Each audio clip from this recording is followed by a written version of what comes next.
then we'll get this party started. So first things first, we're going to work through some starter questions on Desmos. Now, for those of you who know what Desmos is, well, let me get the link ready actually. For those of you who know what Desmos is, it's just a selection, or it's an online website where we've got all the questions we need. I'm going to put a link into the chat, which is this one. Click on the link, and then there's an option. It says sign in or continue without signing in. Don't worry about signing in. Just put your name and then you're good to go. And then you'll see the questions in front of you. There's a selection of starter questions, and then there's a Venn diagram question on slide number 2. Okay, but I'll share my screen with you guys, and then the people who are watching the recording have something to see as well. And if you're watching the recording, I'll put the starter questions on there as well. Alex and Tom, excellent. You're exactly where you need to be. And just work through those questions at your own pace. Now, if you're watching on the internet, you're watching on YouTube, I'll put up the questions for you. If you just want to look at the question, pause the screen, and then work through those questions, then you'll be able to unpause it and then catch up with the answers when I go through them.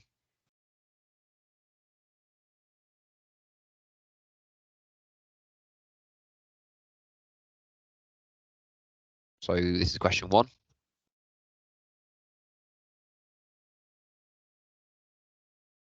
Question 2.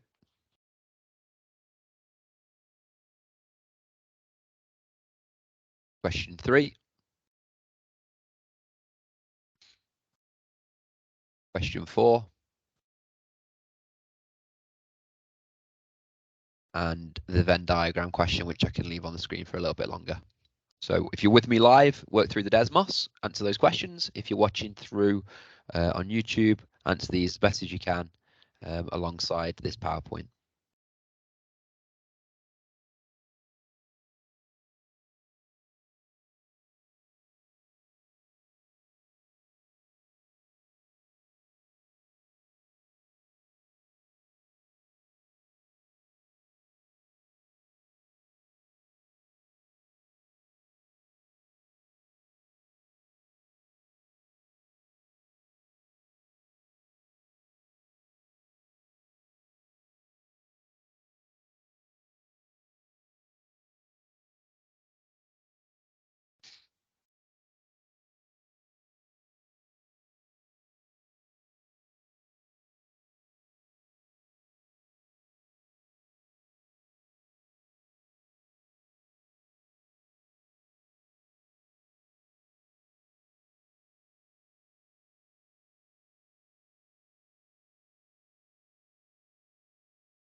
So there's questions on slide 1 on Desmos, and then question 5 is on slide 2.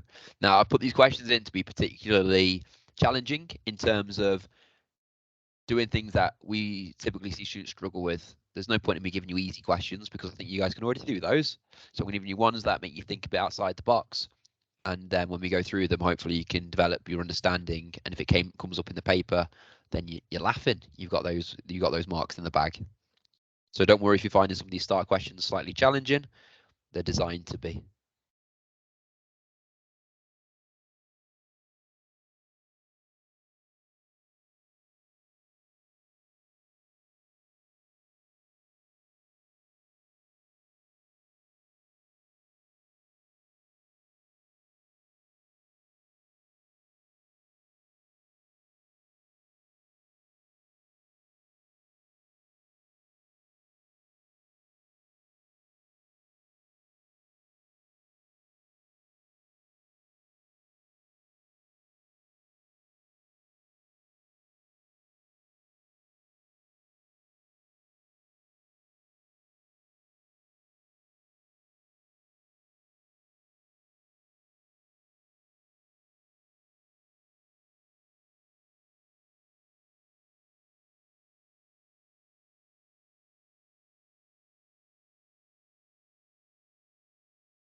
with anyone who's just joined, there's a link in the chat that takes you through to Desmos. I'll put it back in there as well, just for anyone who can't see it. But that link will take you to Desmos, which is where we're doing the online content this afternoon, or this evening, should I say.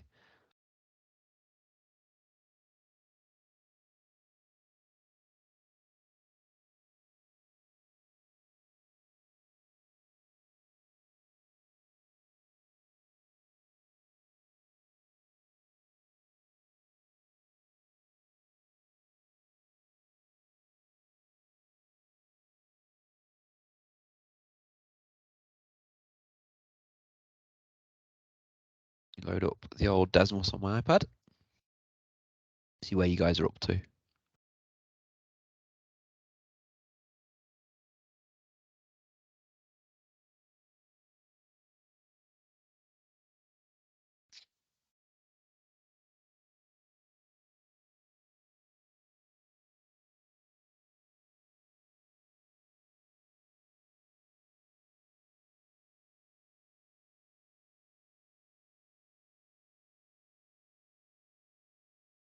Nice work, Tom, on the Venn diagram there. That looks pretty spot on to me.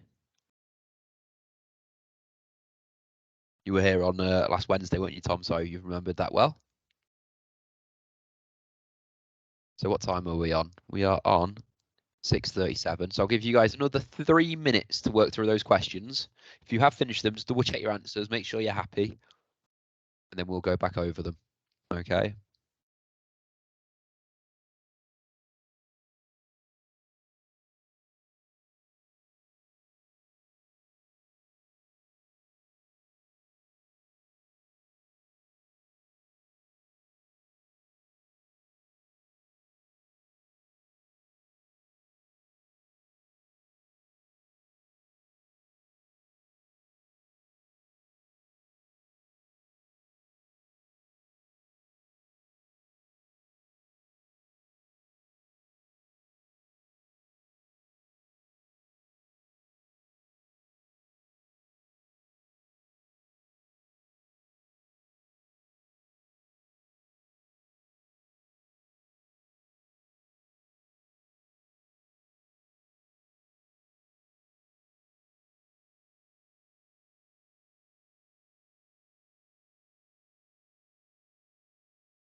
Okay, guys, it is 6:40, so that's roughly about 10 minutes. Now, don't worry if you're not finished all the questions. We are going to go through them now, but let me just quickly go back to the start of this afternoon's session. So we're looking at vectors and inverse proportion in particular. You're going to need pen and paper, definitely. Now, whenever you do maths, whether you're on Century, whether you're doing online revision or in a classroom, always use pen and paper, because the more numbers you can put down on a piece of paper, the less there is in your head and the easier the maths becomes. Okay. Now you'll notice here Venn diagrams. Oh, that was from last lesson. Venn diagrams is going to come up paper 1, and then inverse proportion is going to come up on paper 3. And then vector arithmetic, I believe, is coming up on paper 1. So we're looking at some of the topics on paper 1 today, and then one of the topics on paper 3. So these are important for you to know. Just a quick reminder. The first exam is on Tuesday, the 1st of November. The next one, paper 2, is 2 days after, on the 3rd of November, and the final paper is on Monday, the 7th of November. Now, there's 3 papers in the space of a week, okay? And it's important to know these are externally set. These are set nationally. So students in London, students in Newcastle, students in Receive College are all doing these exams at the exact same time on the exact same day. So if you miss one, There's none of this, oh, Sam, can I do it this afternoon? Or, oh, Sam, can I do it tomorrow? That's it. It's gone. So you need to make sure you're there for each and every one. Okay. And then that way you'll achieve your grade 4 and we'll say goodbye. Okay. Right, let's get stuck into this starter. So these are all topics based off of upcoming papers. And what I've done is I've looked at what paper they're coming up on. So paper 1, what is 7/8 as a decimal? So we need to be able to convert a fraction to a decimal on a non-calculator paper, hence this little symbol down here.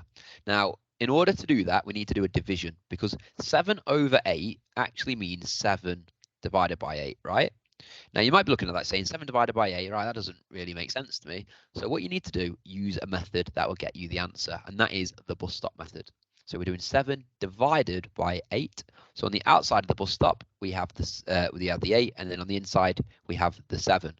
Now, my top tip when you're doing things like this is write down your times table down the side. Like I said at the start, the more you can, get numbers down on a piece of paper, the less there is in your head, and the easier your life becomes. So let's go down to 80 just to cover me. There we go. Beautiful. Right. 8 into 7. Well, 8 doesn't fit into 7, so the answer is going to be 0, which is kind of good because that means straight away, look, we need a decimal, and that's what we want, isn't it? So that's good that we have a decimal. So decimal points, top and bottom. Put a 0 in, and then the 7, because we haven't used it, we carry it over. So now we're going to be asking how many 8s go into 70? Well, looking at this list of times tables that I've got, 70 would be down here. So it goes in 1, 2, 3, 4, 5, 6, 7, 8 times. Okay, so 8 times. And then the difference between 64 and 70 is 6. So there's something left over. So put another 0 in, and then the leftover 6 can be placed in that corner there. 8's into 60. Well, 60 would be in between those two numbers. 1, 2, 3, 4, 5, 6, 7. 7. Now, the difference between 56 and 60 is 4. So once again, 0 goes in, plonk your 4 there. 8's into 40. 1, 2, 3, 4, 5. 0.875. So whenever you need to do a fraction into a decimal, do a division. So in this example, it's 7 divided by 8. If we think of another example, it could be 3/5.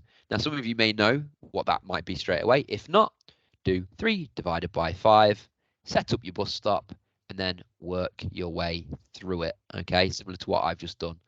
So the best thing in maths is always to have like a method or an idea or a strategy for a question. Now, that is your strategy, bus stop method, okay? Question 2. Now, this, I believe, is going to appear, it sounds a bit crazy, this. Paper 1, paper 2, paper 3. Solving equations looks like it's going to appear across the board. So you need to have an idea of this because it could get you marks on each and every paper. Okay. Now, this question in particular is worth 3 marks because there's a few things you need to do. First thing you need to do is expand the brackets. And we do that by multiplying. So we're going to do 6 times x, which gives me 6x. I'm then going to look on the right hand side here. We're going to do 6 times 5, which is 30. And it's a positive number. So it's going to be plus 30. And that equals 54. That right there gets you 1 mark because you've successfully expanded those brackets.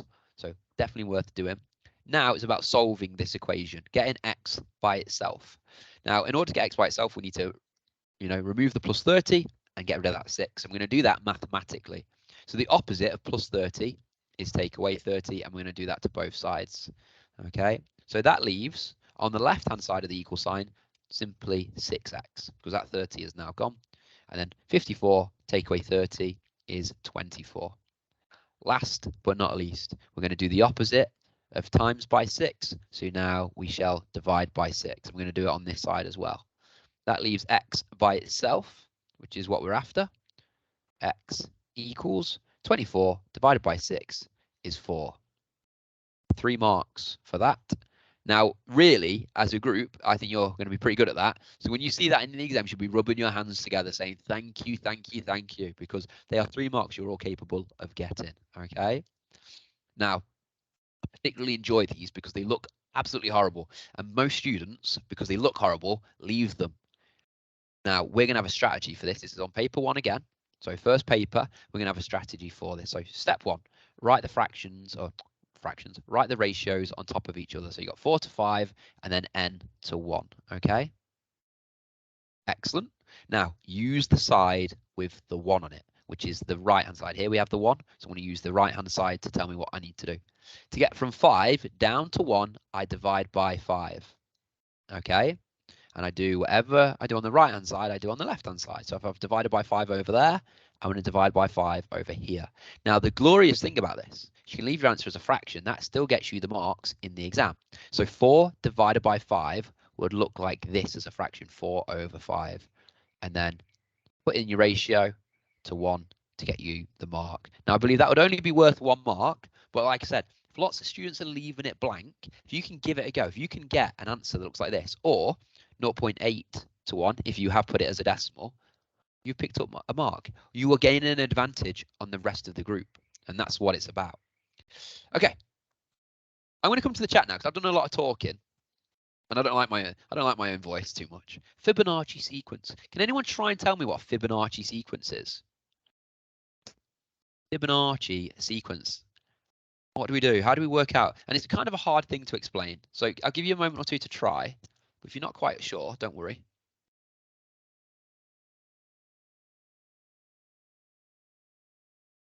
Where you add each time. Yeah, I like that actually. It's where you add the 2 previous terms to get the next one.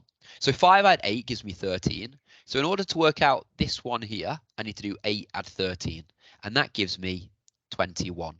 Okay, so I've added those two. Now let's change the color of my pen. Let's go for a nice shade of purple.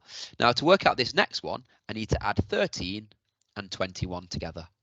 So 13 add 21 is going to give me 34. Thank you, Tom. I was having a bit of a brain malfunction then. I was going to say 44. Please, in your exam, don't do that. And if worst case scenario, if you've got time at the end of your exam, do this. Do your little top and bottom column addition. Just make sure you add up the right numbers to get that, okay? Just to prove, yep, happy days. So Fibonacci sequence, you add the 2 previous terms to get the next one, okay? And so on and so forth. So Fibonacci, that's something really unique sequence, unique to that name, Fibonacci. Okay, last one. This is what we did last Wednesday. Now, this is all about Venn diagrams, and it's about understanding where these numbers need to go. So 50 students were asked whether they like rugby or tennis. With the information provided, we need to complete this Venn diagram. Now, I said this to a student yesterday, I believe. If it gives you both, that means it's the middle. Put that number straight away in the middle. Start there. 12. 12 students like both, so they're bang in the middle because that represents both of the tennis and the rugby. Okay, now this is important. This is important. I'm going to highlight it. 35 students say they like rugby. Okay, we've already got 12 of them here. Now let me just show you what I mean by that. So this Venn diagram here, I'm going to highlight this as best as I can. There we go. That rugby circle needs to be 35. The numbers inside need to add to give me 35. I've already got 12 of them here. So I need to do 35, take away 12, and that will tell me that there's 23 people who only like rugby. They don't like tennis. They are only interested in rugby. But now, in that yellow circle, those 2 numbers, they would add to give me 35. So I'm happy with that. That satisfies this criteria and that criteria. So that's good. 8 students like neither. So if they don't like either of the sports, they don't go in any circle. They go on the edge of them. So a little 8 in the corner. Okay, so that satisfies that. The issue is we have 50 students here, and at the moment we've only got, what, 43 students accounted for? So the difference between 50 and 43 is 7. So the 7 students that aren't accounted for, they go in that gap there. Now, how did I know it was 43? I did 23, add 12, add 8. That adds up to 43. 50, take away 43. 50 students over here. Take away the 43, leaves me with 7. So that's how I knew there's 7 over there. That might be worth 3 marks in an exam. And all that it takes is a bit of understanding about what a Venn diagram represents and understanding, put that 12 in the middle and the impact the 12 has on the other numbers. Okay, but it's just practice with those. Now, if you're thinking, I kind of get that, but I need a bit more practice, let me know. I'll send you some pictures of Venn diagram questions for you to give a go. Okay. Right, here we are. This is me, Sam. You guys are on the, this is you guys on the screen, right? We're going to look at doing some vector arithmetic and inverse proportion. Now, vector arithmetic, that's something that typically appears towards the end of a paper. but it's not too bad if you have a strategy for it. So I want to try and teach you a strategy this evening for it. And inverse proportion, once again, I don't think it's too bad if you know what you've got to work towards, okay? So what is vector arithmetic? Well, it's essentially doing some addition subtractions, okay? So A plus B, well, A is 4, 7. B is 5, 9, okay? So that's important to know. And what do we want to do with them? We want to add. Now, it's as simple as adding the top number together and then adding the bottom numbers together. So 4 and 5 is going to give me 9. 7 and 9 gives me 16. That is my answer. Nothing crazy. I'm just adding the top numbers, adding the bottom numbers. But that's a very nice question I've given myself there. What if we have it a bit more funky? Okay, so let's have a look. What is 2a plus b? Well, 2a means I want 2 times these, 2 lots of that. So what do I need to do? Times the top number by 2 and times the bottom number by 2. So minus, I'm going to write this over here actually, and I'll put 2a next to it. So minus 3 times 2 is minus 6. 4 times by 2 is 8. Boom. That the examiner there, this is the examiner when they see that. Nice. He knows what he's doing. So in brackets, minus 6, 8. We're going to add it to b, which is over here, 5, 7. Now, remember, this is on a non-calculator paper, I believe. So what we need to do is take our time. Minus 6, add 5. Okay. If I was in £6 debt in the negatives and someone gave me a fiver, I would then only be in £1 debt. I'd be minus 1. Okay. So minus 6 add 5 is 1. 8 add 7 gives me 15. Now, typically, where do we see the marks for this? Typically, we see it getting the top number right and the bottom number right. So if you get the minus 1 wrong, don't worry, because if you got the 15, you pretty much you're picking up a mark. And we're in the business of picking up marks. Okay, here we go. I think, is this my last example before you guys give it a go? Yes, it is. Okay, last example. So 3a. So I want 3 lots of this. 2b, I want 2 lots of this. So what I might as well do is write 3a here, set up my new vector, and then I'll do 2b over here, set up my new vector. So 3a, so that means 3 lots of minus 1. So that's going to be minus 3. Minus 5 times 3 is minus 15. So that's going to be my first one. Minus 3 minus 15. Okay, now 2 lots of b. So 2 times 2 is 4. 6 times, 3 times 2 is 6. There we go. And we're going to be taking this away. So put that line in there. 4, 6. So there's my 3a that I've worked out. There's my 2b that I've worked out down here. Now we're going to be taking away minus 3, minus 4. So that's going to go down even further. That's going to be minus 7. And then minus 15 minus 6 is going to be minus 21. So 2 negatives there. Once again, 1 mark for that top number, 2nd mark for that one. So work out what your new set of vectors are by timesing it by the number in front of the letter. Bring it down onto a new line of calculations, do the top numbers, do the bottom numbers, and then get your final answer. I think by the end of this session, with a bit of practice, you're going to be like this guy, but you'll be a lot happier. Okay, so I'm going to quickly load up Desmos again on my iPad and paste it so you guys have some vector questions staring down at you. Okay, now take your time, use your pen and paper to help you calculate through them. There you go. You've got 4 questions to practice. I've done 3 of them. I'm now going to ask you guys to do 4 of them. Now, if you are watching at home on YouTube, the next day or the weekend, here are the questions that are for you to work through. So question 1 is this one. Question 2 is that one.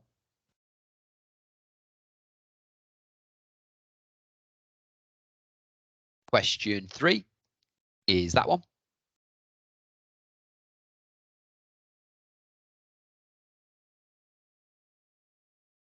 And question 4 is that one.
Right, guys, I'm going to give another minute and I'm going to go through these questions just to clarify some things because it is tricky. Like I said, this would appear towards the end of a paper. So we're going to practice it today, and then in the next week or two, we can work through some Sentry stuff. I can set you some assignments on this, and the more practice you do, the more confident you'll feel. Now, when you're given something like this for the first time, you may not have seen it before, then you might be thinking, hang on a second, this is very peculiar. I don't have a strategy for it. But if I can try and teach you a little bit of it tonight, you can sleep on it.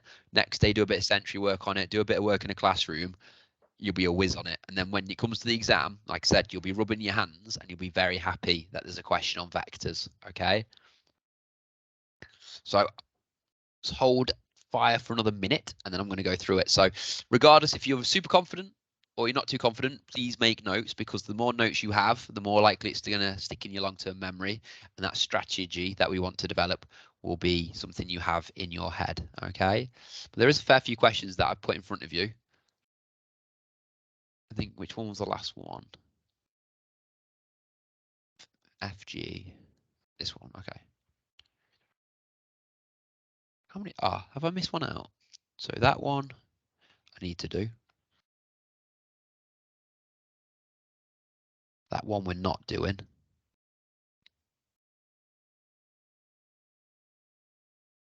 That one we're doing. And then that one, okay.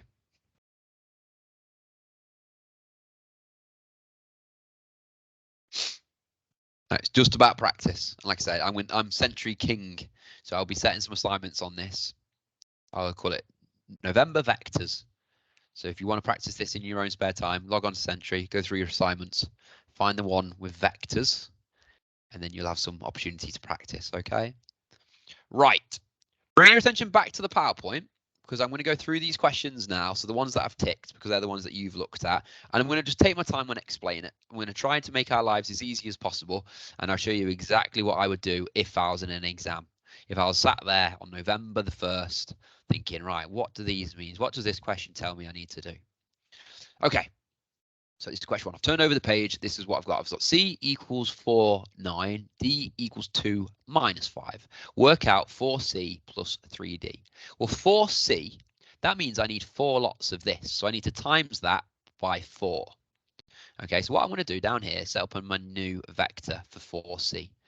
Okay, so 4 times 4 is 16. 9 times 4 is 36. So straight away there, I've worked out what 4C is as a vector. So happy with that. 3D means I need 3 lots of this. So I want to times the top number by 3, and then I want to times the bottom number by 3. So I want to set up a new vector for that. So 2 times 3 is 6, and then minus 5 times 3 is minus 15. And the symbol there says add. So I'm going to add these numbers together now. So top numbers we add together, 16 add 6 is 22. And then we're going to add the bottom numbers. 36 add minus 15. So a good way of thinking about adding negatives is imagine you've got a drink. There you go. Here's my drink. Okay, it's 36 degrees. I'm going to add in, I'm adding in negative. So the temperature is going to go down. Like imagine adding in 15 ice cubes. That negative is going to take the temperature down. So we're going to do 36 take away 15, which is 21. So my final answer for the examiner would be 22, 21. And they'd even get to see a nice picture of a mug. Okay. Right. That's the first one. Let's do 1 or 2 more. Here we go. So A plus B plus C. Well, actually, that's not too bad, this one, because I don't have to times anything. There's no numbers in front of the letters. So what I'm going to do, 6 minus 10. B is minus 1, 2. And then C is minus 4, 7. And we're adding them. Can you see those add symbols? So in between each one of these, we're adding. So add the top numbers, add the bottom. So 6 add minus 1 is 5. 5 minus 4, let's put an equals, is going to give me 1. So my top number is 1. Minus 10, add 2, is going to be minus 8. Add 7 is going to be minus 1. Now, that is a tricky one. Now, from my memory, I believe that has been pulled from a calculator paper. So what you'd have to do on a calculator paper for that one is type in the top numbers, get your answer, type in the bottom numbers to get your answer. Now, obviously, I've given you that on a non-calc assessment. So if you do want to check your answers, feel free to use a calculator by using your addition and your subtractions across the bottom, okay? Okay, this one comes up. Now, this is one that we've looked at more familiar, I can't even say it, familiarly. Anyway, right, 3F. So that means I want 3 lots of this. So I'm going to times the top number by 3, and then I'll times the bottom number by 3. So 4 times 3 is 12. 5 times 3 is 15. So 3F is 12, 15. And then we've got 2G. So I'm going to double my G bracket or my G vector. So that's going to be 10. Because 10 times 5 times 2 is 10. 2 times minus 2 is minus 4. Now we're taking away this time. So 12 take away 10 is 2. And then 15 minus minus 4. Now, when you have 2 minus symbols touching like this, yeah, like that, they become a plus. So it becomes 15 plus 4, which is 19. Now, once again, all the examiner cares about is what the top number is at the end and what the bottom number is at the end. Okay, that's where your 2 marks essentially stem from and come from. So if you've got 2, give yourself a mark. If you've got 19, give yourself both marks, and vice versa. If you've got 19 but you didn't get the 2, then you've still picked up a mark. Okay, right, that's vector arithmetic. Now, some of you did message me privately, Sam, baffling my head a bit, this. That's fine. We're doing this at what, 7 o'clock on a Thursday evening after you've had a long week. I understand that. So, but what I don't want you to do is feel defeated and feel like you can't do that. I would not be teaching vectors if I did not think you guys could all, you know, smash it. This is meant to be an arm emoji. Okay, I would not teach this if I did not think you were capable of doing it. What does it mean? It means you might need a little bit more practice, a bit more revision on it, and then you've got it.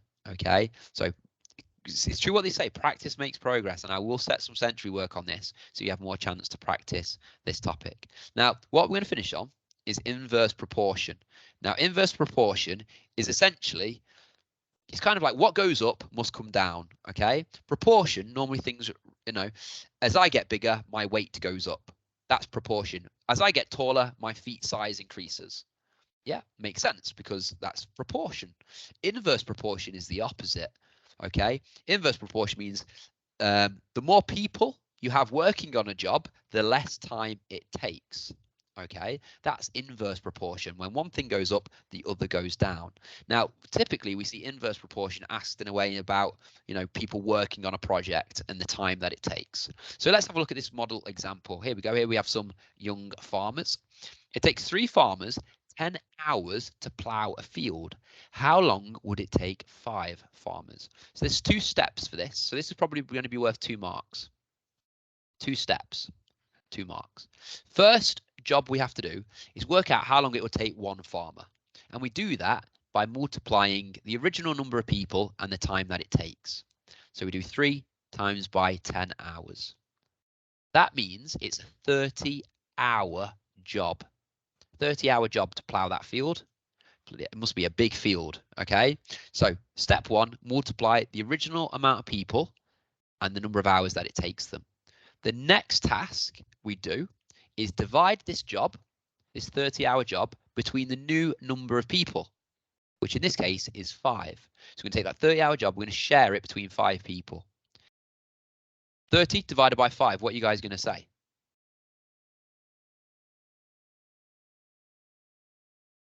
6. Excellent, Becky. Good. And Becky, sorry, I've only just checked the chat. So if you want me to at the end, just go over any of the questions, hang around and I'll do that. Okay. So that's going to be 6 hours. Okay. So step 1, take the amount of people, the original amount of people, times it by the amount of time. Okay. Oh, Becky, awesome. Very mature. I like that. I like that. So 6 hours. That's why it's worth 2 marks, because we're doing 2 things. Okay. There we go. I've highlighted it and everything just so the examiner knows exactly what I'm on about. Let's do the second example. It takes 3 painters 6 hours to decorate a hallway. How long would it take 2 painters? So remember, step 1, take the original amount of people, so 3 painters, times it by how long it takes them. So 3 times 6 hours means it's an 18-hour job in total. Now, we're going to take that 18-hour job. I'll put an S on the end to make it official. We're going to take that 18-hour job and we're going to share it between the new number of people, which in this case is 2 painters. So we're going to do 18 divided by 2, which means it's going to be 9 hours. Now, I always encourage students to check their answer to see if it looks like it makes sense. Now, if you've got less people working on a job, it will take longer, won't it? Yeah. If you think you've got you and 2 other mates painting a hallway, and one of your mates says, "I'm bored, I'm going home," well, the other 2 that are left are going to take longer to do it, aren't they? So it makes sense that 3 painters take 6 hours, but less people would take longer, and they would take 9 hours. Okay, that is inverse proportion. Okay, so I'm going to get you guys to do 3 questions based off of this. Okay, so let me just quickly recap to give you guys a quick understanding and a quick memory jog on what I'm expecting. So take the original number of people and times it by how long it takes them. So in this case, it was 3 painters. They took 6 hours. So I did 3 times 6. That tells me how long it takes for the job to be completed or the task to be completed. I then take that number, which is 18 hours in this example, and then I divide it by what the question wants. So in this case, it was 2 painters. Okay. Quick question before we get into the Desmos. Okay. If 5 people were working on this job instead of 2, what would happen to the time? If 5 people were now decorating this hallway, what would happen to the time? So instead of 2 people, we have 5 people now working on this job. What would happen to the time? Would it be done quicker or slower, the decoration of this hallway? What are we thinking? I see Becky's answer. So we've got 18 hours, still 18 hours. We're now going to share it between 5 people. Might need to get your calculators ready for this. 18 divided by 5 is 3.6 hours. So the time gets less. It's quicker the more people, which kind of makes sense, doesn't it? Because you've got more hands on deck. A problem shared is a problem, all that jazz. Okay, right. Let me load up Desmos on my iPad again. I want you to answer these next few questions and then we'll go through them. And that should take us through to about 7:30, which is perfect timing. Okay, so for those of you watching the YouTube video at home and not in the live lesson, here's the first question. So have a look at that. Pause the screen if you need to.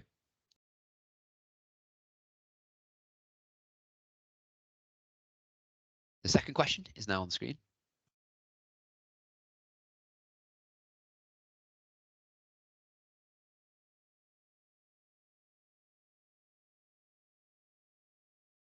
And then finally, the third question. Here we go.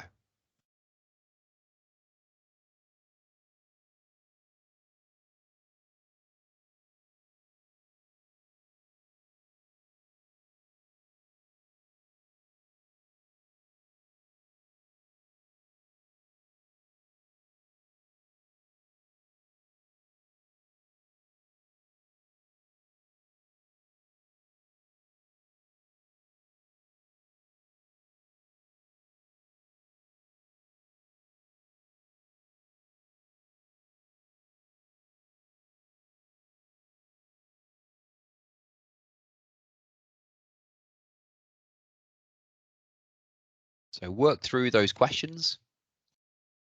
Double check your answers. Make sure you're happy with them, because that's something we need to get into the habit of doing now. Exam prep, getting your answer, checking, does it look right? Have I followed the steps correctly? This is really important because I've noticed this a lot in the first few weeks. Students writing down a number and then on the next line of calculations, they've written another number. So their 48 might become a 42. And then one thing leads to another, and you've suddenly not got the right answer. So double check. I know it sounds silly and you're probably fed up of hearing it from all your teachers over the years. Just make sure your working out looks all right. Your answer looks like it should be about right. Okay. See, Tom, your answers are in there, which is lovely to see. I'll wait for a little bit longer for a few more answers to trickle through. Excellent, Becky, as well. Now, if you're not sure, that's absolutely fine, because really then you can think, all right, inverse proportion, not quite getting it. I'll do some revision on that. Okay.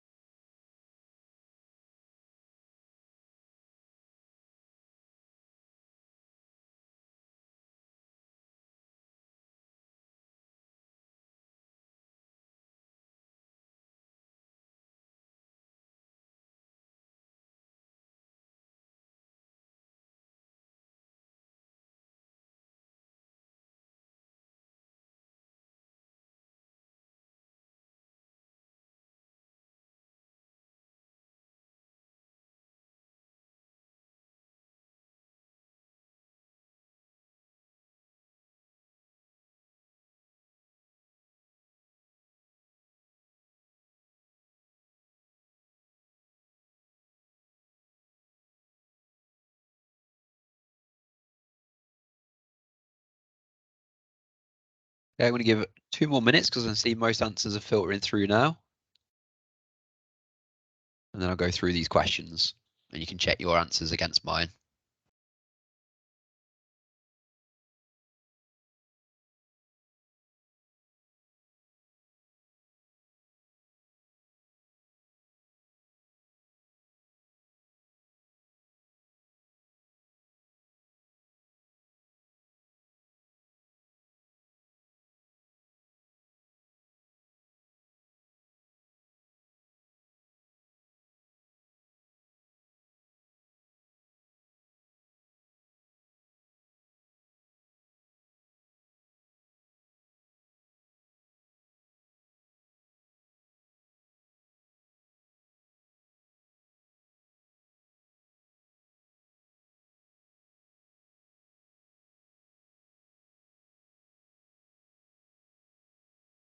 Okay, pen back in hand. Let's have a look at these questions. So bring your attention back to the PowerPoint. Don't worry if you've not finished all of them, because if you've done 2 out of the 3, that's okay. Gives you just what you can do. So it takes 2 groundsmen 3 weeks to prepare for sports day. How long would it take 6 groundsmen? So start off by timesing the original number of people by the original amount of time. So 2 groundsmen, so 2 times by 3. So this is a 6-week job for one person. 6 weeks. Now we've been told we've got 6 groundsmen now, so we're going to do 6 weeks. I'm going to divide it by 6. That tells me it would take 6 groundsmen 1 week to prepare for sports day. What would happen to the time if one groundsman was off sick for a day? Well, the time taken would increase. It would take them longer. Okay, so the word there is increase. Now, this is important because I think sometimes we think, oh, decrease because it'll take them slower. Increase, slower. They're the words we can use. Decrease means the time's going to get smaller, means they're going to get the job done quicker. But no, increase, the time's going to go up. They will be slower. They will be sad.